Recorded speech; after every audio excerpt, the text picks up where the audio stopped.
آج الحمدللہ سبق نمبر 29 شروع ہونے جا رہا ہے۔ قرآن کریم کی جو آیت میں نے تلاوت کی ہے یہ 29ویں پارے کی سورہ مزمل کی آیت ہے۔ سورہ مزمل، یہاں پر ایک بات اچھی طرح سمجھ لینی چاہیے۔ اکثر لوگوں کو نام بولنے میں غلطی ہو جاتی ہے۔ بچے کا نام ہوتا ہے مزمل، لیکن اس کو پکارتے ہیں مزمل، جو کہ بالکل غلط ہے۔ اور بچے کا نام ہوتا ہے مدثر، لیکن لوگ بولتے ہیں مدثر، یہ بھی غلط ہے۔ اس لیے نام کا صحیح تلفظ، پروننسیشن صحیح ہونا چاہیے۔ تو سورہ مزمل کی یہ آیت ہے جو میں نے تلاوت کی ہے۔ اس آیت میں اللہ پاک نے تہجد کی نماز کا ذکر فرمایا ہے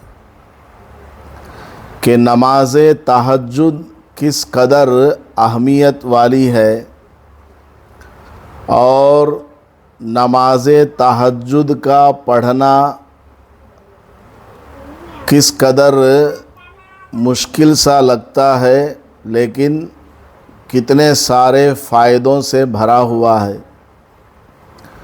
قرآن کریم کی متعدد آیات میں نماز تہجد کا اور تہجد کی نماز پڑھنے والوں کا ذکر آیا ہے۔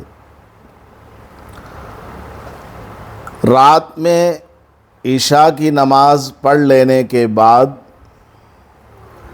صبح تک ایک لمبا وقت ہمارے پاس رہتا ہے۔ 9 بجے سب لوگ عشاء کی نماز سے فارغ ہو جاتے ہیں، اور فجر کی اذان کا جو وقت ہے 4:30 پونے 5 بجے کے آس پاس ہے۔ تو مکمل 6-7 گھنٹے آج کل کے موسم میں سونے کے لیے مل جاتے ہیں، اور رات کا وقت انتہائی پرسکون ہوتا ہے۔ رات کا وقت خالی ہوتا ہے۔ رات کے وقت میں چاروں طرف سناٹا ہوتا ہے، خاموشی ہوتی ہے۔ اندھیرا ہونے کی وجہ سے لوگ بھی باہر نہیں نکلتے، سب اپنے اپنے گھروں میں ہیں۔ ساری دکانیں بند، بازار بند، کاروبار بند، گلی کوچوں میں گھومنا پھرنا دھیرے دھیرے سب بند ہو کر کے رات ایک دم پرسکون ماحول والا بن جاتا ہے۔ اور ایسا سکون کا وقت دن میں کبھی نہیں ملتا۔ تو ایسے وقت میں اللہ پاک نے ارشاد فرمایا، نبی پاک صلی اللہ علیہ وسلم کو حکم فرمایا، یا ایھا المزمل قم اللیل الا قلیلا نصفہ او انقص منہ قلیلا او زد علیہ ورتل القرآن ترتیلا۔ یہ پورا مضمون ہے کہ رات میں آپ بیدار ہو جائیں، آدھی رات کے لیے یا آدھی رات سے تھوڑا کم یا زیادہ، اور اس میں قرآن کریم آپ پڑھیں۔ حضور پاک صلی اللہ علیہ وسلم کو اللہ تعالیٰ نے حکم فرمایا نماز تہجد کا، اور نماز تہجد کے بارے میں خود اللہ تعالیٰ نے واضح کر دیا، ان ناشئۃ اللیل ہی اشد وطئا واقوم قیلا، رات کے وقت میں نیند کو قربان کر کے اللہ کے سامنے نماز کی حالت میں کھڑا ہونا، یہ نفس کو بہت زیادہ دبانے والا ہے۔ ہمارا جو نفس ہے اس کو یہ بہت زیادہ فورس کرتا ہے نماز تہجد، کیونکہ آدمی دن بھر کا تھکا ہوا رہتا ہے اور وہ رات میں سوتا ہے، ابھی نیند پوری ہونے کے قریب ہے اور یہ اٹھ جاتا ہے 3 بجے، 3:30، 4 بجے۔ تو نیند کو قربان کر کے اٹھنا، یہ نفس کے اوپر، انسان کے اندر جو دل ہے، انسان کے اندر جو خواہشات ہیں، ان کو یہ نماز تہجد کچلنے والا ہے۔ اور اس وقت میں قرآن جب پڑھا جائے اور اللہ تعالیٰ سے دعا مانگی جائے تو وہ بالکل دل سے نکلنے والی دعا ہوا کرتی ہے۔ دن میں آپ دعا کریں اور رات میں تہجد کے وقت میں آپ دعا کریں، دونوں میں زمین و آسمان کا فرق ہوتا ہے، زمین و آسمان کا فرق ہوتا ہے دونوں میں، کیونکہ دن میں جو دعا مانگی جاتی ہے اس میں اتنی توجہ نہیں ہوتی، لیکن رات میں تہجد کے وقت میں جو دعا مانگی جاتی ہے، آدمی مکمل طور پر دعا میں اللہ کی طرف متوجہ ہو جاتا ہے، دل سے اس کی دعا نکلتی ہے اور اس کی دعا اللہ تبارک و تعالیٰ کے یہاں مقبول ہو جاتی ہے۔ اس لیے نماز تہجد کا اہتمام کرنے کو کہا گیا ہے۔ اور رات کا چونکہ وقت ہے، سب لوگ سوئے رہتے ہیں، اور یہ اللہ کے سامنے کھڑا ہو اور نماز پڑھے اور دعا مانگے، اس کے اندر خلوص پایا جاتا ہے۔ وہ ہے بس اس کا اللہ ہے، جو مانگنا ہے مانگو۔ بڑا مزہ آتا ہے، بڑا لطف آتا ہے نماز تہجد کو پڑھنے میں اور اللہ تعالیٰ سے اس وقت میں دعا مانگنے میں، بہت ہی دل لگتا ہے۔ تو نبی پاک صلی اللہ علیہ وسلم کو اللہ پاک نے یہ نماز پڑھنے کا حکم فرمایا، اور ایک جگہ قرآن کریم میں اللہ تعالیٰ نے فرمایا وَمِنَ اللَّيْلِ فَتَہَجَّدْ بِهِ نَافِلَةً لَكَ عَسَىٰ أَن يَبْعَثَكَ رَبُّكَ مَقَامًا مَحْمُودًا۔ اس میں جو اہم بات ہے، بس میں اس کی طرف آپ کو توجہ دلانا چاہتا ہوں کہ تہجد کی نماز پڑھنے سے اللہ تعالیٰ نے رسول اکرم صلی اللہ علیہ وسلم کو وعدہ فرمایا کہ آپ تہجد کی نماز پڑھا کیجئے، اس کی وجہ سے میں آپ کو مقام محمود عطا کروں گا۔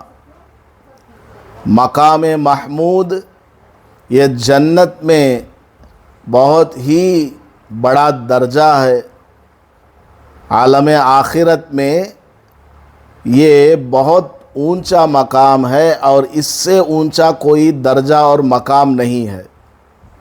تو رسول اکرم صلی اللہ علیہ وسلم کو اللہ تعالیٰ نے فرمایا کہ آپ تہجد کی نماز پڑھا کیجئے، میں اس کے بدلے آپ کو مقام محمود تک پہنچا دوں گا، یعنی جنت کا جو اعلیٰ درجے کی جگہ ہے، مقام ہے، وہاں تک پہنچا دوں گا۔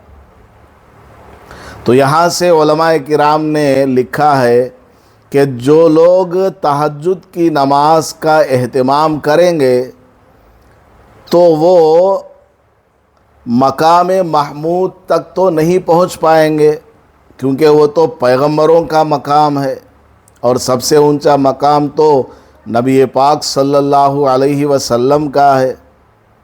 لیکن تہجد کی نماز پڑھنے کی برکت سے کچھ نہ کچھ اس مقام کے قریب قریب کوئی بھی بندہ پہنچ سکتا ہے۔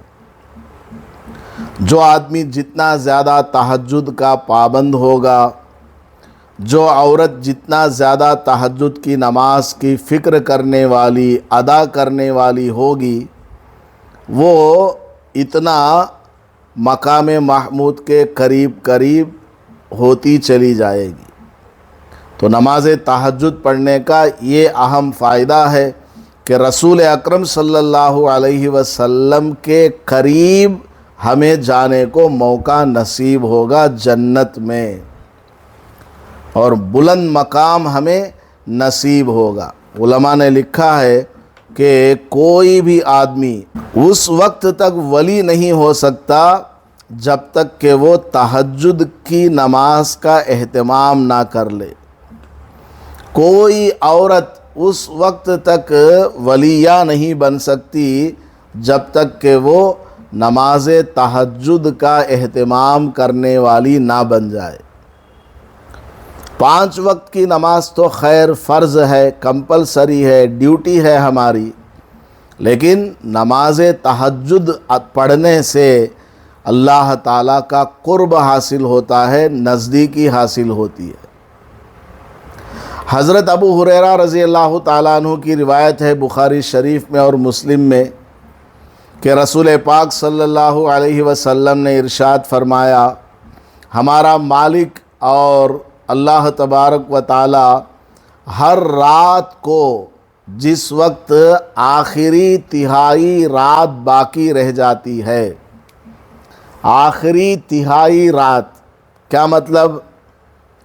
رات شروع ہوتی ہے عشاء کے وقت سے، مان لیجئے عشاء کا وقت شروع ہو رہا ہے 8 بجے، اور یہ وقت باقی رہتا ہے فجر کی اذان کا وقت آنے تک۔ مان لیجئے 5 بجے فجر کی اذان ہے، تو 8 بجے سے لے کر 5 بجے صبح تک جتنا بھی وقت ہے اس کے 3 حصے کر لینا ہے، 3 پارٹس میں ڈیوائڈ کر لینا۔ رات کے 8 بجے سے صبح کے 5 بجے تک جتنے گھنٹے آتے ہیں ان کے 3 حصے کر لینا۔ تو آخری جو تیسرا حصہ ہوتا ہے، اب حساب لگا کر بھی میں آپ کو بتاتا ہوں، 8 بجے سے 12 بجے تک 4 گھنٹے ہوتے ہیں، پھر 12 بجے سے 5 بجے تک 5 گھنٹے، تو ٹوٹل 9 گھنٹے ہو گئے۔ اس کے 3 حصے کریں گے تو 8 بجے سے 11 بجے تک ایک حصہ ہو گیا رات کا، 11 بجے سے 2 بجے تک ایک حصہ ہو گیا، 2 حصے ہو گئے، پھر لاسٹ کا حصہ بچ گیا 2 بجے سے لے کر 5 بجے تک جو 3 گھنٹے ہیں، یہ 3 گھنٹے آخری تہائی حصہ کہلاتے ہیں۔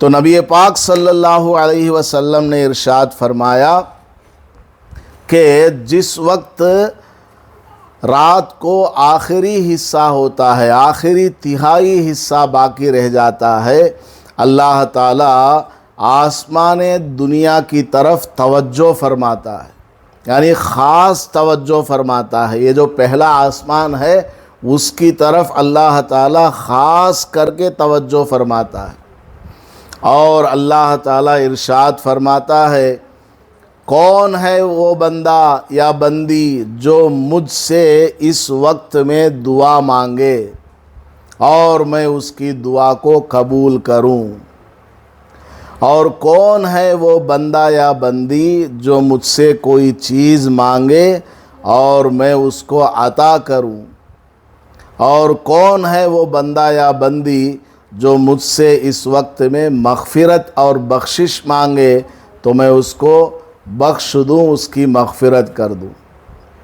تو آپ اندازہ لگا لیجئے، اللہ تعالیٰ خود اعلان فرماتا ہے، یا تو بذات خود یا فرشتے کے ذریعے اعلان کرواتا ہے، ڈیلی رات کے آخری حصے میں، آخری تھرڈ پارٹ میں اللہ کی طرف سے یہ پکار آتی ہے، کوئی ہے دعا مانگنے والا، میں اس کی دعا قبول کروں، کوئی ہے کوئی چیز مانگنے والا، جیسے مکان چاہیے، دکان چاہیے، کاروبار چاہیے، بچی کا رشتہ ہے، یا بچے کی نوکری ہے، یا بزنس ہے، یا گھر میں جھگڑے ہیں ان کو ختم ہونے کے لیے دعا کرنا، جو بھی آپ کی پریشانی ہے، اللہ تعالیٰ فرماتا ہے کون ہے جو مجھ سے اس وقت میں مانگے اور میں ان کو اس وقت میں عطا کروں، اور کون ہے جو اس وقت میں مجھ سے مغفرت طلب کرے اور میں اس کی مغفرت کر دوں، اس کی بخشش کر دوں۔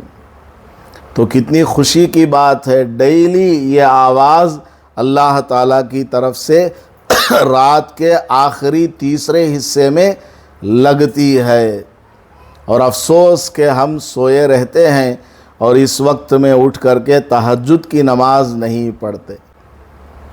تو تہجد کی نماز پڑھنی چاہیے۔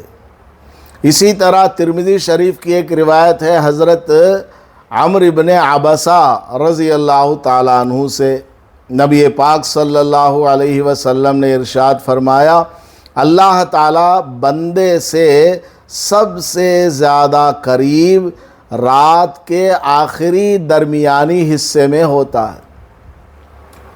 رات کے آخری درمیانی حصے میں ہوتا ہے، یعنی رات کا جو آخری حصہ ہے 2 بجے سے لے کر 5 تک 3 گھنٹے ہو گئے، اس میں سے جو بیچ کا حصہ ہے 1.5 گھنٹے یعنی 3:30 بجے، 3:30 بجے کا یہ جو وقت ہے اللہ تعالیٰ بندے سے بہت زیادہ قریب ہوتا ہے۔ نبی پاک صلی اللہ علیہ وسلم نے ارشاد فرمایا، فَإِنِ اسْتَطَعْتَ أَن تَكُونَ مِمَّن يَذْكُرُ اللَّهَ فِي تِلْكَ السَّاعَةِ فَكُن، اگر تم سے ہو سکے تو اس درمیانی رات والے حصے میں تم ان لوگوں میں سے بن جاؤ جو اللہ کو یاد کرتے ہوں، نماز پڑھ کر یاد کرتے ہوں، قرآن کی تلاوت کرتے ہوئے یاد کرتے ہوں، یا تسبیح پڑھتے ہوئے یاد کرتے ہوں، یا دعا کے ذریعے اللہ کو یاد کر رہے ہوں۔ تو آج کل کا جو وقت ہے اس حساب سے میں نے آپ کو بتا دیا کہ 3:30 بجے کا یہ جو وقت ہے خاص وقت ہے، اس وقت میں آپ اللہ تعالیٰ سے دعا مانگا کریں۔ اس سے پہلے کچھ رکعتیں تہجد کی پڑھ لیں، 2 رکعت، 4 رکعت، 6 رکعت، 8 رکعت، 10، 12، جتنا ہو سکے آپ پڑھ لیں، اور 3:30 بجے ٹھیک آپ اللہ تعالیٰ کے سامنے ہاتھ اٹھا کر کے دعائیں مانگیں، اللہ تعالیٰ آپ کی دعاؤں کو قبول فرماتا ہے۔ ایک روایت ہے حضرت ابو ہریرہ رضی اللہ تعالیٰ عنہ سے مروی ہے، یہ مسلم شریف کی روایت ہے، رسول پاک صلی اللہ علیہ وسلم نے ارشاد فرمایا، افضل الصلاة بعد الصلاة المکتوبہ الصلاة فی جوف اللیل، فرض نماز کے بعد سب سے زیادہ فضیلت والی نماز درمیان رات کی نماز ہے۔ فرض نماز کے بعد سب سے افضل ترین نماز کون سی ہے؟ تہجد کی نماز ہے۔ ویسے تو دن بھر میں بہت ساری نفل نمازیں ہیں، اشراق ہے، چاشت ہے، اوابین ہے، اس کے علاوہ ظہر کے بعد کی نفل ہے، اور مغرب کے بعد کی نفل ہے، عشاء کے بعد کی نفل ہے، یہ سب تو ہیں اپنی جگہ، لیکن سب سے زیادہ فضیلت والی نماز فرض نماز کے بعد وہ کون سی ہے؟ تہجد کی نماز ہے۔ تو تہجد کی نماز کا ہمیں اہتمام کرنا چاہیے۔ اور ایک حدیث میں آتا ہے، حضرت ابو امامہ رضی اللہ تعالیٰ عنہ فرماتے ہیں کہ رسول پاک صلی اللہ علیہ وسلم نے ارشاد فرمایا کہ تم ضرور تہجد کی نماز پڑھا کرو، ضرور پڑھا کرو۔ کیوں؟ فَإِنَّهُ دَعْبُ الصَّالِحِينَ قَبْلَكُمْ، اس لیے کہ تہجد کی نماز تم سے پہلے جو لوگ گزرے ہیں، نیک لوگ، صالحین گزرے ہیں، ان کا طریقہ ہے۔ یعنی نیک لوگوں کا یہ طریقہ ہے کہ رات کے وقت میں اٹھ کر کے تہجد کی نماز پڑھا کرے، اور قرب الہی کا خاص وسیلہ ہے۔ وسیلہ کا مطلب کیا؟ سیڑھی۔ اللہ تعالیٰ تک پہنچنے کے لیے یہ ایک سیڑھی ہے۔ تہجد کی نماز جتنا زیادہ پڑھتے جائیں گے اتنا ہمارا گریڈ اللہ کے قریب ہوتا جائے گا، ہم اتنا زیادہ اللہ تعالیٰ کے مقبول بندے اور بندی بن جائیں گے تہجد کی نماز پڑھنے سے۔ اور تیسرا فائدہ کیا؟ تمام گناہوں کے لیے یہ تہجد کی نماز کیا ہے؟ مٹانے والی نماز ہے۔ وَمَنْهَاتٌ عَنِ الْإِثْمِ، اور برائیوں سے روکنے والی نماز ہے۔ زبردست بات کہی ہے۔ اس نماز کو پڑھنے سے ایک تو گناہ معاف ہو جاتے ہیں، اور دوسری اہم بات کیا؟ دن میں آدمی گناہوں سے بچ جائے گا۔ اگر کسی عورت کو کوئی بری عادت لگی ہوئی ہے، یا کسی مرد کو کوئی بری عادت لگی ہوئی ہے اور وہ اس عادت سے چھٹکارا پانا چاہتا ہے، تو اس کو چاہیے کہ وہ تہجد کی نماز پڑھا کرے۔ تہجد کی نماز پڑھیں گے تو کیا ہوگا؟ وہ بری عادت اس سے چھوٹ جائے گی تہجد کی برکت سے، جیسا کہ اس حدیث میں بتلایا گیا ہے۔ نبی پاک صلی اللہ علیہ وسلم کس طرح تہجد پڑھتے تھے؟ بخاری شریف کی روایت ہے، حَتَّى تَوَرَّمَتْ قَدَمَاهُ، اتنا لمبا آپ صلی اللہ علیہ وسلم تہجد کی نماز پڑھا کرتے تھے، اتنی لمبی لمبی صورتیں آپ پڑھا کرتے تھے کہ آپ کے پیروں میں ورم ہو جاتا تھا، یعنی پیر پھول جایا کرتے تھے۔ کھڑے کھڑے پورے جسم کا وزن آپ صلی اللہ علیہ وسلم کے پیر مبارک پر پڑتا تو پیروں کے اندر ورم آ جاتا تھا، اتنا لمبا آپ صلی اللہ علیہ وسلم پڑھا کرتے تھے۔ تو صحابہ میں سے کسی نے آپ صلی اللہ علیہ وسلم سے پوچھا، لِمَ تَصْنَعُ هَذَا وَقَدْ غُفِرَ لَكَ مَا تَقَدَّمَ مِن ذَنبِكَ وَمَا تَأَخَّرَ، حضرت آپ تو بخشے بخشائے ہوئے پیغمبر ہیں، آپ کو اتنی لمبی نماز پڑھنے کی کیا ضرورت ہے؟ کیوں آپ اتنا لمبا قیام فرماتے ہیں کہ آپ کے پیروں میں ورم آ جاتا ہے؟ تو حضور صلی اللہ علیہ وسلم نے کیا جواب فرمایا؟ افلا اکون عبدا شکورا، کیا میں اللہ تعالیٰ کا شکر گزار بندہ نہ بنوں؟ اللہ تعالیٰ نے میرے اوپر فضل فرمایا، مجھے نبی بنایا، رسول بنایا، میرے اوپر اللہ نے قرآن کو نازل فرمایا، میں اللہ کا شکر گزار بندہ نہ بنوں کیا؟ اس لیے میں راتوں میں اتنی لمبی نماز پڑھا کرتا ہوں۔ تو تہجد کی نماز ایسی ہے۔ ایک دوسری روایت ہے، حضرت ابو ہریرہ رضی اللہ تعالیٰ عنہ سے مروی ہے، نبی پاک صلی اللہ علیہ وسلم نے فرمایا، اللہ کی رحمت اس بندے پر جو رات کو اٹھا اور اس نے نماز تہجد پڑھی۔ حضور دعا دے رہے ہیں، رحم اللہ رجلا قام من اللیل فصلی، جو آدمی تہجد کی نماز کے لیے اٹھا اور نماز پڑھا، اے اللہ تو اس کے اوپر اپنا رحم فرما۔ دیکھیے کتنی شاندار دعا ہے، کتنی بہترین دعا ہے۔ آج ہماری ماں ہمیں دعا دینے کے لیے تیار نہیں، ہمارے کام ایسے ہیں۔ آج کوئی بیٹا اپنی ماں کو یاد نہیں کرتا، دعا نہیں دیتا، کوئی بھائی کو دعا نہیں کرتا، اور یہاں رسول اللہ صلی اللہ علیہ وسلم دعا فرما رہے ہیں کس کو؟ جو تہجد کی نماز پڑھنے والا ہے اس کو، کہ اللہ جو بندہ نماز تہجد کے لیے اٹھتا ہے، پڑھتا ہے، اس کے اوپر رحم فرما۔ رحم فرمانے کا مطلب کیا؟ ترس کھا۔ ایو جان دے لوگ اگر کو ہمیں بولتے ہیں، دیکھو کون تو بھی پریشان ہے، کیا کی مجبوری میں آیا ہے، کچھ پیسہ مانگ رہا ہے، سامنے والا بولتا ہے ایو جان دے لو، دے ڈالو، بولتے ہیں نہیں بولتے ہیں؟ نہیں انہیں برابر نہیں، اسے دینا نہیں۔ اس کے باوجود دل میں ایک ترس آتا ہے، جان دے لے، دے ڈالتی، تو یہ ترس کھانے کو رحم کہا جاتا ہے۔ تو اللہ تبارک و تعالی رحم فرمائے گا اس بندے پر جو تہجد کی نماز پڑھتا ہے۔ تو ایسی نماز سے ہم غفلت برتیں، بہت افسوس کی بات ہے، بہت زیادہ ہم نقصان اپنے آپ کا کر رہے ہیں۔ اور آگے آپ صلی اللہ علیہ وسلم نے ارشاد فرمایا وَأَيْقَظَ إِمْرَأَتَهُ، بھائیکاں سب بھی سن لو، کیا فرمایا حضور نے؟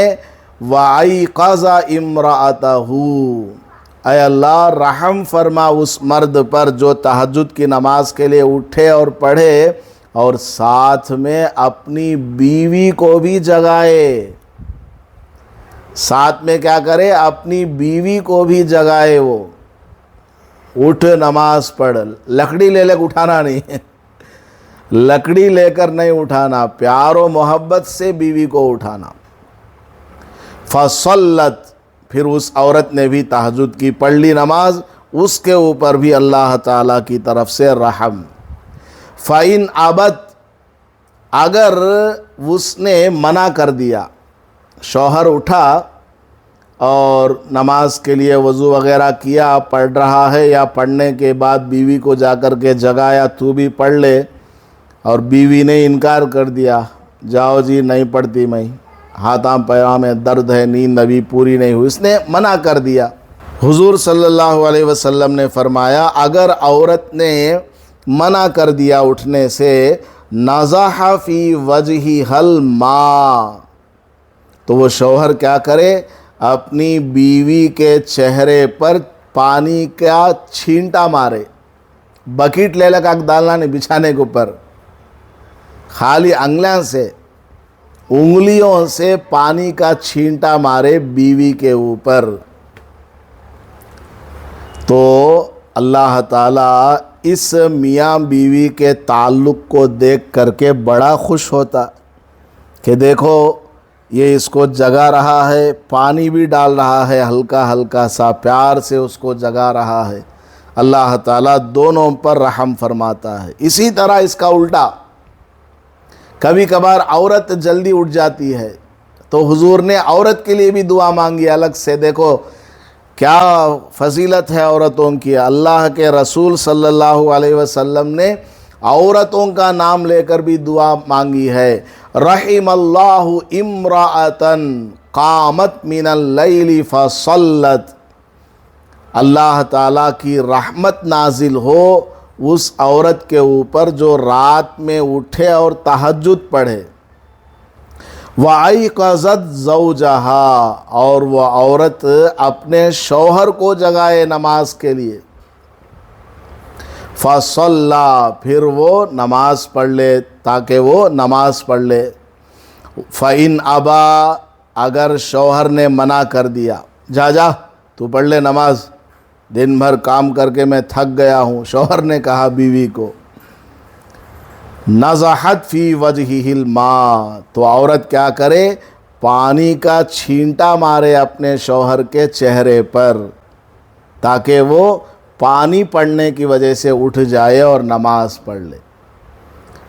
یہ سب کب کرنا؟ مردوانے کے اندر بھی شوق رہنا نماز پڑھنے کا، شوق نہیں سو مردوانے کو یہ بیکا پانی منہ پہ ڈالے تو انہیں اٹھا سو لکڑی لے لگ بیل ڈالتا۔ اس واسطے ہر عورت یہ کام نہیں کرنا۔ وہی عورت یہ کام کرے جس کو پتہ ہو کہ اس کا شوہر ناراض نہیں ہوگا بلکہ وہ اٹھ جائے گا یا خاموش ہو جائے گا۔ اسی طرح مرد بھی، ہر مرد اپنی بیوی کے ساتھ ایسا نہ کرے بلکہ دونوں کا تعلق پیار و محبت والا اچھا ہو، نماز کی پابندی کرنے والے ہوں، اور بیوی تہجد کے لیے نہیں اٹھی تو تب شوہر پیار سے اس کو اٹھائے اور اس کے چہرے پر پانی کا چھینٹا ڈالے، تو اس میں کیا ہوگا؟ ناراضگی نہیں ہوگی۔ تو یہ کام آپ لوگ آج سے ہی شروع کریں۔ میاں بیوی رات میں سونے سے پہلے ایگریمنٹ سائن کر لیں، کون پہلے اٹھتی انہوں دوسرے کو جگانا، نہیں اٹھے تو پانی کا چھینٹا مارنا، پانی کا چھینٹا پڑنے پر ناراض نہیں ہونا، یہ سب ایگریمنٹ کروا لیں۔ اس کے بعد آپ یہ کام کریں۔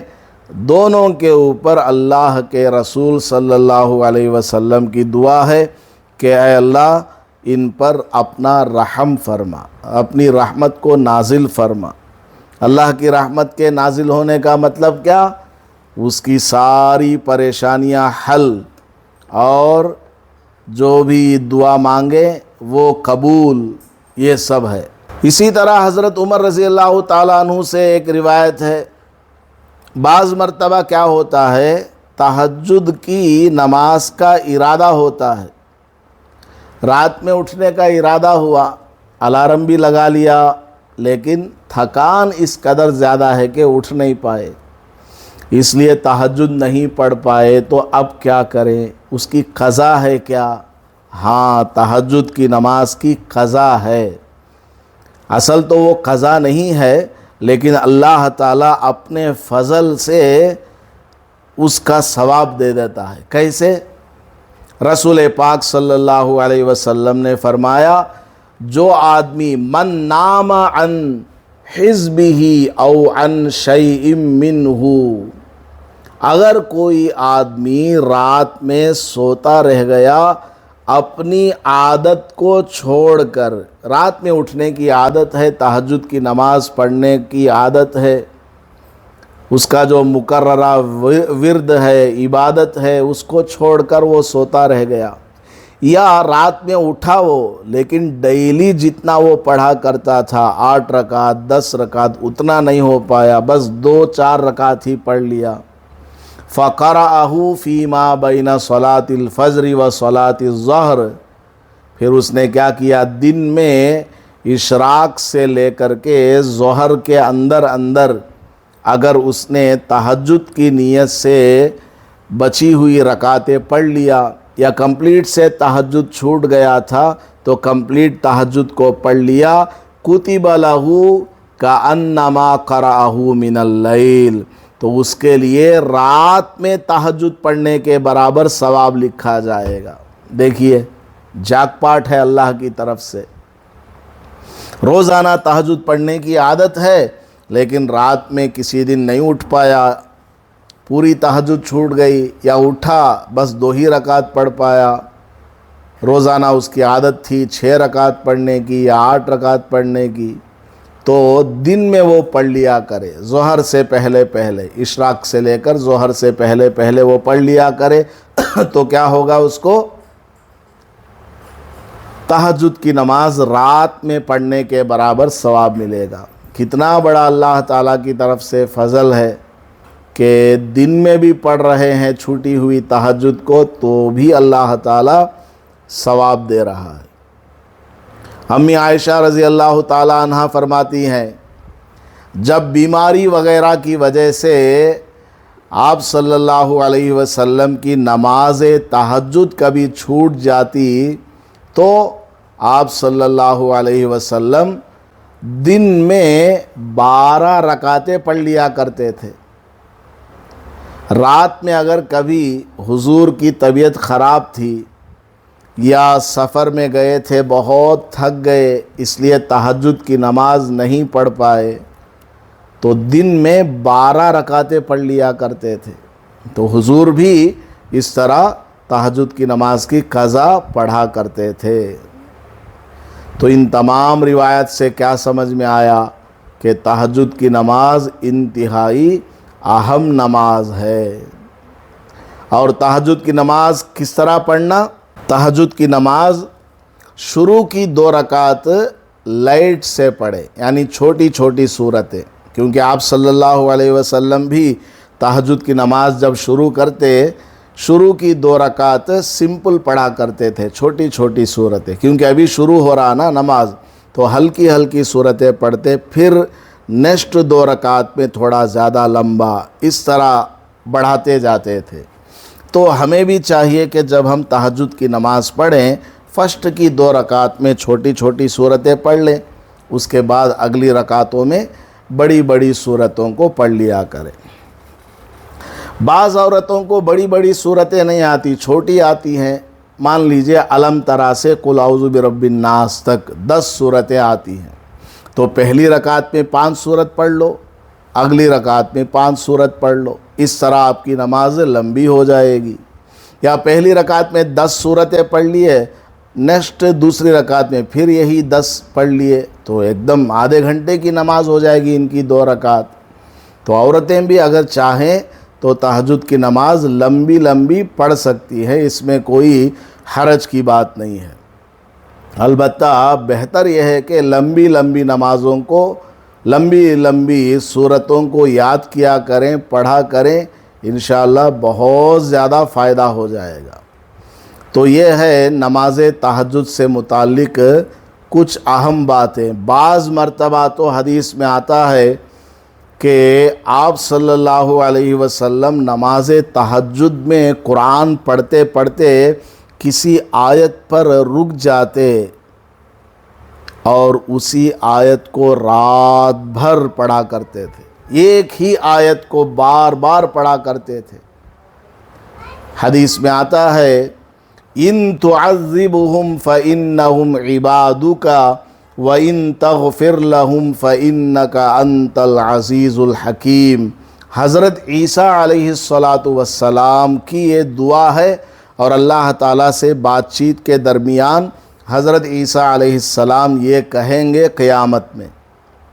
اس آیت کا مطلب کیا ہے کہ اے اللہ، اگر تو تیرے بندوں کو سزا دینا چاہے تو یہ تیرے بندے ہیں، تیری مرضی ہے، تو دے سکتا ہے، لیکن اے اللہ تو اگر ان پر رحم فرمائے، معاف کر دے تو تو بڑا زبردست ہے اور حکمت والا ہے، کوئی تجھے روکنے ٹوکنے والا نہیں ہے۔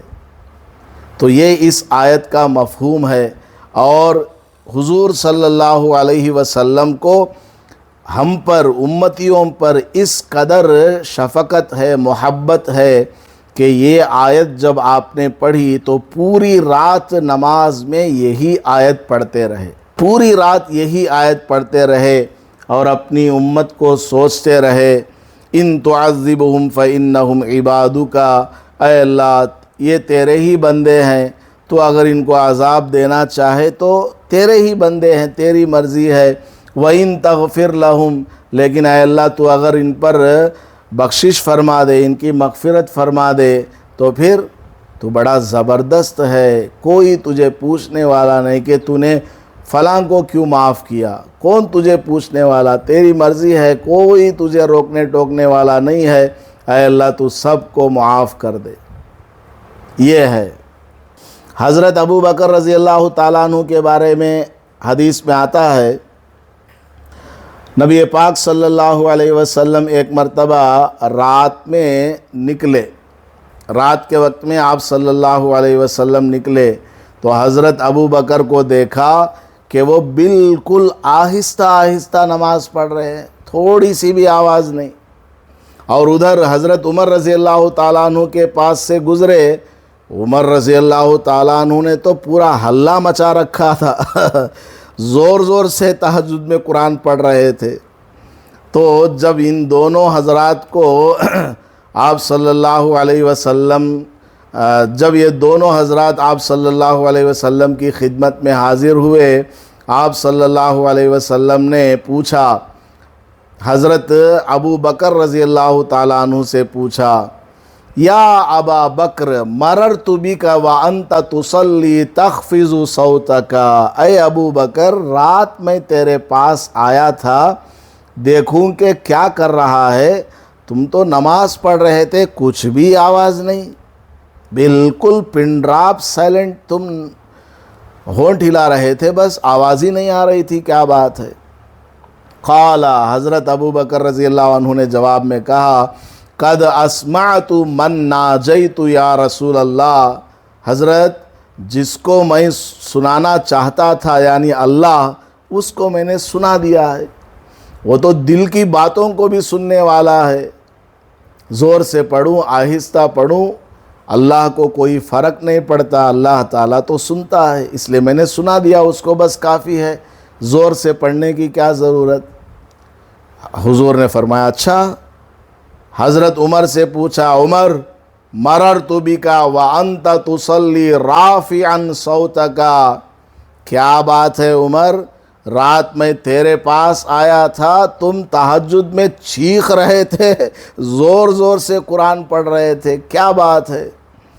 تو حضرت عمر نے جواب دیا، اوقظ الوسنان واطرد الشیطان، حضرت میں رات میں قرآن زور زور سے اس لیے پڑھ رہا تھا کہ میرے آس پاس میں جو لوگ اونگ رہے ہیں، سو رہے ہیں، ان کو جگا دوں کہ اٹھو تہجد پڑھو، اس لیے میں زور زور سے قرآن پڑھ رہا تھا، اور ساتھ میں زور زور سے قرآن پڑھ کر کے شیطان کو بھی بھگا رہا تھا۔ دونوں کا جواب حضور نے سنا تو فرمایا، اے ابو بکر تم جو ہے اپنی آواز تھوڑا بلند کر دو، یعنی تھوڑا ساؤنڈ بڑھا دو تم، اور حضرت عمر سے کہا، اے عمر اتنے زور سے نہیں پڑھنا قرآن نماز میں، تہجد میں، تھوڑا ساؤنڈ کم کر یعنی درمیان میں لا کر کے دونوں کو کھڑا کر دیا۔ یہاں پر ایک اور بات بھی بتا دینا چاہتا ہوں، اگر کسی عورت کو عادت پڑ گئی روزانہ وہ تہجد پڑھتی ہے، ٹھیک ہے، لیکن مہینے میں کچھ دن ایسے آتے ہیں جس میں نماز نہیں ہے، نماز نہیں پڑھنی ہے، ان دنوں میں بھی عورت کو چاہیے کہ وہ اپنے معمول کے مطابق اٹھا کرے، 3:30 بجے 4 بجے اٹھے، وضو کرے اور بیٹھ کر کے تسبیح پڑھ لے، تسبیح پڑھے، استغفار پڑھے، درود شریف پڑھے اور دعا کرے۔ دعا تو منع نہیں ہے نا، اس رات میں دعا تو منع نہیں ہے، نماز پڑھنا منع ہے، دعا کرنا کہاں منع ہے، تسبیح منع نہیں ہے، درود منع نہیں ہے، استغفار منع نہیں ہے، کیونکہ اگر ان 5-7 دنوں میں اگر عورت سوتی رہ گئی تو پھر نیکسٹ جب نماز پڑھنے کے دن آئیں گے اس میں اس کی آنکھ نہیں کھلے گی، عادت ختم ہو چکی ہوگی۔ اس لیے عادت کو باقی رکھنے کے لیے میرا مشورہ یہ ہے کہ روزانہ اس وقت اٹھا کریں اور تسبیح پڑھ کر کے دعا کم از کم کر لیا کریں، انشاءاللہ عادت باقی رہے گی، اس کے اندر برکت ہوگی۔ اب دیکھیے سبق نمبر 29، 20 پر 9، دعائے انس ابن مالک رضی اللہ تعالیٰ عنہ، بہت زبردست یہ دعا ہے۔ اس دعا کی فضیلت کیا ہے؟ ہر قسم کے شر سے حفاظت کے لیے یہ پڑھے۔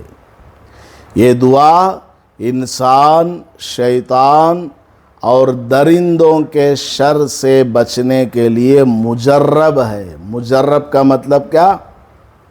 ایکسپیرینسڈ ہے، یعنی اس دعا کو پڑھ کر کے آزمایا جا چکا ہے۔ اس دعا کو پڑھنے سے آدمی انسانوں کے شر سے بچ جائے گا، شیطان کے شر سے، برائی سے بچ جائے گا، اسی طرح ہر قسم کے جانور وغیرہ کے شر سے بھی بچ جائے گا۔ بہت زبردست دعا ہے، میں تو یہ دعا ڈیلی پڑھتا ہوں، اور مسجد میں بھی دعا جب کراتا ہوں تو کبھی کبھی یہ دعا مسجد میں بھی کرواتا ہوں۔ بہت اچھی دعا ہے، روزانہ صبح ہی صبح آپ یہ دعا پڑھ لیں، انشاءاللہ آپ کو اس دن کسی بھی قسم کی پریشانی اور مصیبت وغیرہ اچانک والی نہیں آئے گی۔ کیا دعا ہے آپ لوگ بھی ایک بار پڑھیں آہستہ سے. بسم اللہ علی نفسی و دینی، بسم اللہ علی ما اعطانی ربی عز و جل، بسم اللہ علی اہلی و مالی، اللہ اکبر، اللہ ربی، اللہ اکبر، اللہ ربی، لا اشرک بہ شیئا، اجرنی من کل شیطان الرجیم ومن کل جبار عنید، ان ولی اللہ الذی نزل الکتاب وہو یتولی الصالحین، فَإِن تَوَلَّوْا فَقُلْ حَسْبِيَ اللَّهُ لَا إِلَٰهَ إِلَّا هُوَ عَلَيْهِ تَوَكَّلْتُ وَهُوَ رَبُّ الْعَرْشِ الْعَظِيمِ. بہت اچھی دعا ہے، اس کو آپ ڈیلی پڑھا کریں، بڑا فائدہ ہوگا. ترجمہ کیا ہے دیکھیے، اللہ تعالیٰ کے نام کی حفاظت مانگتا ہوں، یعنی اللہ تعالیٰ کا جو برکت والا نام ہے اس کے ذریعے میں حفاظت مانگتا ہوں. کس کے لیے حفاظت؟ اپنی جان کی حفاظت اور دین کے لیے، یعنی میری جان بھی بچ جائے اور میرا دین بھی بچا رہے. اللہ کے نام کی حفاظت مانگتا ہوں ہر نعمت پر جو حق تعالیٰ نے عطا فرمائی ہے، یعنی اللہ نے جو بھی دیا ہوا ہے اس کی حفاظت چاہتا ہوں. اللہ نے گھر دیا، بیٹی دیا، بیٹا دیا، پیسہ دیا، سونا چاندی دیا، اے اللہ ان سب کی حفاظت مجھے عطا فرما. اللہ تعالیٰ ہی کے نام کی حفاظت مانگتا ہوں اپنے اہل و مال اور اولاد کے لیے، یعنی میرے گھر والے، بیوی بچے، عورتیں ہیں تو شوہر اور بچے، اور اسی طرح گھر میں جو بھی ہیں اولاد وغیرہ، سب کی حفاظت چاہتا ہوں. اللہ سب سے بڑا ہے، اللہ ہی میرا پروردگار ہے، اللہ سب سے بڑا ہے، اللہ ہی میرا پروردگار ہے. میں اس کے ساتھ کسی کو شریک نہیں کرتا. اللہ تعالیٰ ایک اکیلا ہے، میں کسی کو اس میں شریک نہیں کرتا. اور میں اللہ کی پناہ لیتا ہوں ہر شیطان مردود کے شر سے. کوئی بھی شیطان ہو، گھر میں جن ہے، فلاں ہے، کچھ بھی نہیں، سب کے شر سے میں اللہ کی پناہ لیتا ہوں.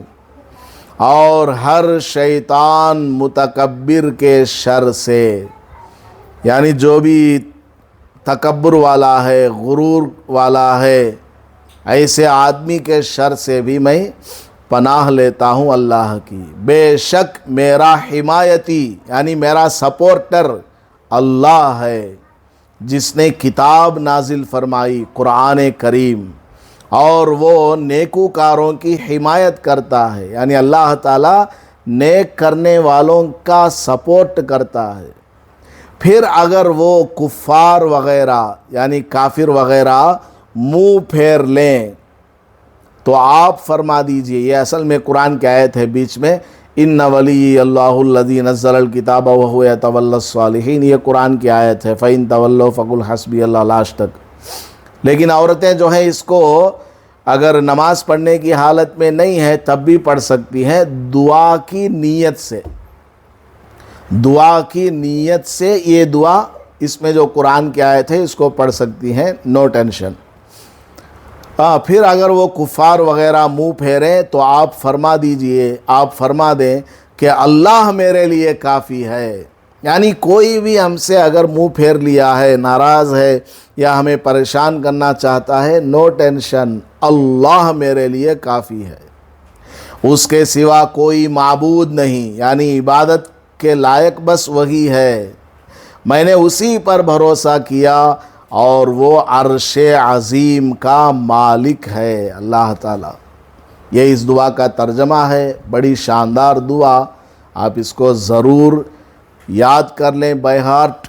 اگر یاد نہیں ہوتا کوئی بات نہیں، دیکھ کر کے آپ روزانہ اس کو پڑھ لیا کریں۔ حدیث، حضور صلی اللہ علیہ وسلم نے فرمایا کہ کسی عورت نے بغیر کسی بات، تکلیف یا پریشانی کے اپنے شوہر سے طلاق طلب کی تو اس پر جنت حرام ہے۔ دیکھیے، شوہر اچھا ہے، اس کا کھانا پینا سب چیز کا انتظام کرتا ہے، کوئی پریشانی نہیں، کوئی ویسی بات ہے ہی نہیں دونوں کے درمیان، شوہر بھی بیوی کو پسند ہے، سب کچھ A to Z صحیح چل رہا ہے، اس کے باوجود بغیر کسی بات کے بیوی جو ہے اپنے شوہر سے طلاق مانگتی ہے، تو پھر ایسی عورت کے اوپر جنت حرام ہے، یعنی وہ جنت میں نہیں جائے گی، جہنم میں جائے گی، سزا بھگتے گی، بعد میں اللہ نے چاہا تو جنت میں بھیجے گا، ورنہ نہیں۔ ایسی عورتیں بہت ہیں، ہمارے پاس بہت اس طرح کے کیس آتے ہیں، حضرت ہماری جورو طلاق طلاق دے ڈالو بولتی ہے، کتنے سارے واقعات مسجد میں کمپلینٹ لے کر کے آتے ہیں، حضرت ہماری عورت کو سمجھاؤ، فون پہ سمجھاؤ۔ بعض مرتبہ مسجد میں کمیٹی بیٹھتی ہے، ان کے گھر جا کر کے 3-4 آدمی سمجھا کر کے آتے ہیں، کوئی وجہ ہے ہی نہیں، کوئی ریزن نہیں، بس عورت بولتی ہے نہیں مجھے طلاق دے آلو، بولو خلا دلا لو۔ تو بلا وجہ، بغیر کسی پریشانی کے، بغیر کسی وجہ کے اگر بیوی اپنے شوہر سے طلاق مانگتی ہے تو اس کے اوپر جنت حرام ہے۔ میں نے بعض لڑکیوں کو دیکھا، ان کے ماں باپ کو دیکھا، پیسوں کی وجہ سے طلاق دلوا دیے۔ لڑکی خوبصورت ہے، اس کا نکاح ایک جگہ کر دیا، لیکن بعد میں کسی نے کہا آپ کی بیٹی سے ہم اپنے بیٹے کا نکاح کرا دیں گے۔ اب یہ جو دوسرا رشتہ آیا یہ بڑا اچھا ہے، پیسے والے ہیں، تو شادی شدہ بیٹی کا نکاح توڑوا دیا۔ شادی شدہ بیٹی ہے، شوہر کے اوپر پولیس کمپلینٹ کر کے قاضی صاحب کے پاس ادھر ادھر بھیج کے ہمیں نہیں چاہیے شوہر کر کے طلاق لے لیے۔ کیا غرض ہے؟ دوسرے جگہ جو رشتہ آیا وہاں سے پیسہ مل رہا ہے، بڑے مالدار ہیں وہ، بڑے اونچے خاندان کے ہیں وہ، پہلے شوہر سے زبردستی طلاق لے کر کے اس طرح کچھ لڑکیاں چلی گئی۔ میں خود جانتا ہوں اس طرح کے واقعات، اللہ حفاظت فرمائے۔ کیسے وہ ماں باپ ہیں، بوڑی میں کود کو مر جانا۔ نماز کا مسئلہ، دوسری رکعت میں ثنا اور تعوذ یعنی اعوذ باللہ من الشیطان الرجیم نہ پڑھیں۔ پہلی رکعت تو ہو گئی، اس سے پہلے اسباق میں یہ دوسری رکعت ہے، جب آپ دوسری رکعت کے لیے کھڑی ہو تو اس میں ثنا نہیں پڑھنا، سبحانک اللہم و بحمدک یہ جو دعا ہے نہیں پڑھنا، پہلی رکعت میں پڑھنا ہے بس اس کو، اور تعوذ بھی نہیں پڑھنا، یعنی اعوذ باللہ بھی نہیں پڑھنا، کیونکہ یہ دوسری رکعت ہے۔ کیا پڑھنا؟ بلکہ آہستہ سے بسم اللہ پڑھ کر قرات شروع کریں، بسم اللہ الرحمن الرحیم پڑھ کر نیکسٹ سورت پڑھنا، الحمد کا سورہ، اس کے بعد اگلی سورت ہے۔ اور باقی احکام میں دوسری رکعت پہلی رکعت کی طرح ہے، یعنی دوسری رکعت پہلی رکعت جیسی ہی پڑھنا ہے، البتہ اس میں کیا؟ ثنا نہیں پڑھنا، اعوذ باللہ نہیں پڑھنا بس، باقی سب سیم. پہلی رکعت میں جس طرح سورہ فاتحہ پڑھتی ہیں آپ، اس کے بعد اگلی سورت پڑھتی ہیں، پھر رکوع ہے، پھر رکوع کی تسبیح، پھر رکوع کے بعد کھڑا ہونا، اس کی تسبیح، پھر یہ پہلا سجدہ، پھر بیٹھنا جلسے میں، پھر دوسرا سجدہ، سیم ہے. دوسری رکعت پہلی رکعت جیسی ہی ہے، بس اس میں ثنا نہیں پڑھنا اور اعوذ باللہ نہیں پڑھنا. نماز کے مکروہات، اس سے پہلے 11 مکروہات آپ کو بتائے جا چکے ہیں، یعنی وہ کام جو نماز کے اندر پسندیدہ نہیں ہے اور نماز کے ثواب کو کم کرنے والے ہیں. نمبر 12، جس وقت پیشاب وغیرہ زور سے لگا ہوا ہو تو ایسے وقت میں نماز پڑھنا مکروہ ہے. پیشاب لگا ہے تو پہلے پیشاب سے فارغ ہو جانا، ورنہ نماز کے اندر اس کا خیال آئے گا اور دل جو ہے نماز میں نہیں لگے گا. اس لیے پہلے فارغ ہو جانا، بعد میں نماز پڑھنا. نمبر 13، بہت تیز بھوک لگی ہو اور کھانا تیار ہو تو بغیر کھائے نماز پڑھنا مکروہ ہے. بھوک لگی ہے بہت تیز اور کھانا بھی ریڈی ہے تو پہلے کھانا کھا لو پھر نماز پڑھو، ورنہ نماز پڑھتے پڑھتے بھوک لگے گی، کھانے کی طرف دھیان جائے گا. اللہ کی طرف دھیان جانا چاہیے، کھانے کی طرف چلا جائے گا. اس لیے بھوک جب زیادہ لگی ہو اور کھانا بھی تیار ہو تو پہلے کھانا کھا لینا.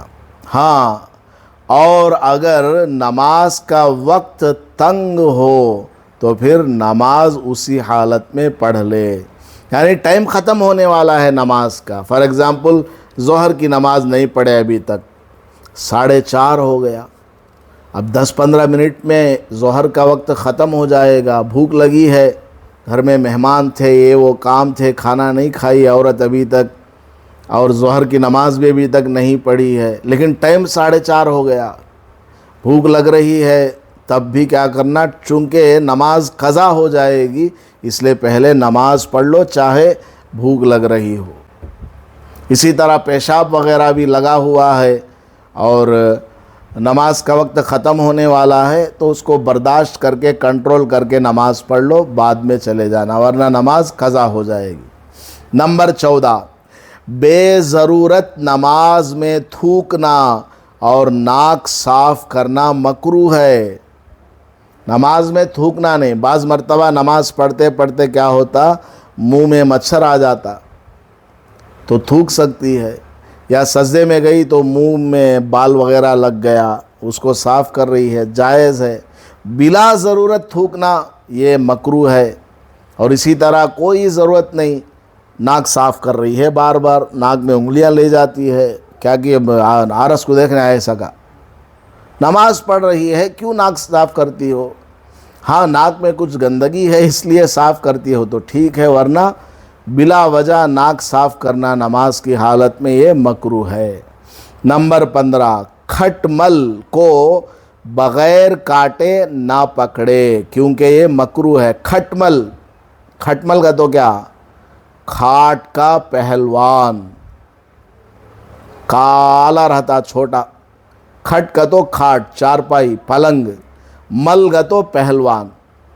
کھٹ مل اس کو بولتے ہیں، کالا رہتا ہے، چھوٹا ہوتا ہے، وہ آدمی کے جسم کو کاٹتا ہے، خون چوستا ہے. اگر آپ نماز پڑھ رہی ہیں اور آپ کے جسم کے اوپر کھٹمل آ گیا تو اسے پکڑنا نہیں. اس کو پکڑنے لگیں گے تو نماز پورا اس کے شکار کی طرف دماغ چلا جائے گا. ہاں اگر وہ کاٹ رہا ہے تو پھر اسے پکڑ کو دھکا دینا، نیچے گرا دینا. عقیدہ، حضرت محمد صلی اللہ علیہ وسلم کو جن جن مسلمانوں نے ایمان کی حالت میں دیکھا ہے ان کو صحابہ کہتے ہیں. ان سب سے محبت کرنا اور اچھا گمان رکھنا چاہیے. حضور کو جن مسلمانوں نے ایمان کی حالت میں دیکھا ہے ان کو کیا نام دیا جاتا ہے؟ صحابی. اور ان سب کو ملا کر بہت سارے اگر ہیں تو صحابہ. تو ان صحابہ سے ہمیں کیا کرنا؟ محبت کرنا. دل میں محبت رہنا. حضرت ابو بکر، حضرت عمر، حضرت عثمان، حضرت علی، حضرت امیر معاویہ، حسن، حسین، سب جتنے بھی 1,00,000 سے زیادہ صحابہ ہیں، سب سے ہمارے دل میں محبت ہونا اور اچھا گمان رکھنا ان کے بارے میں کہ یہ لوگ نیک لوگ ہیں. حضور کو دیکھا ہے ان لوگوں نے اپنی آنکھوں سے. ان کی بھول چوک کو اللہ تعالیٰ نے معاف کر دیا ہے.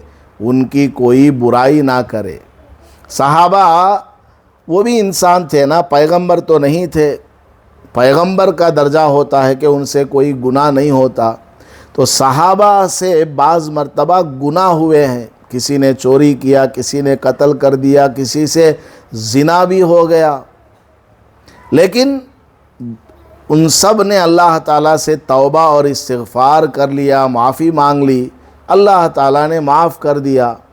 تو اگر کسی صحابی کا واقعہ پڑھتے ہوئے ان کا کوئی گناہ اس واقعے میں آئے، تب بھی دل ہمارا صاف رہنا، کسی بھی صحابی کو برا نہیں سمجھنا. سنت: پانی پینے سے پہلے بسم اللہ اور آخر میں الحمدللہ کہنا. یہ کیا ہے؟ سنت ہے. اللہ تعالی ہم سب کو عمل کی توفیق عطا فرمائے.